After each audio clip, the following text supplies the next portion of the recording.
Adoption is a complicated process that can be very, very expensive. And throughout the course of my life, I've dealt with it a lot in a lot of different areas. And one of the number one things is people's concern over how much it's going to cost and how to prepare for that. I've got good friends that have spent years trying to plan for this and save up the money, raise the money to be able to adopt children and go into that process without ever really knowing what it'll cost until they get into the middle of it. And it's complicated. And as Representative Schatzline laid out, it makes something that should be simple so much more complicated and creates an extra burden and an extra level of stress onto something that's already so stressful and already changing their life.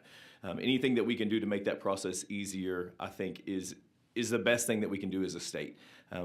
As we just mentioned, there's so many children that are waiting on that list to be adopted, and there's so many families that want to adopt those children and want to give them loving homes. Anything we can do to make that process simpler is what we should be focusing on.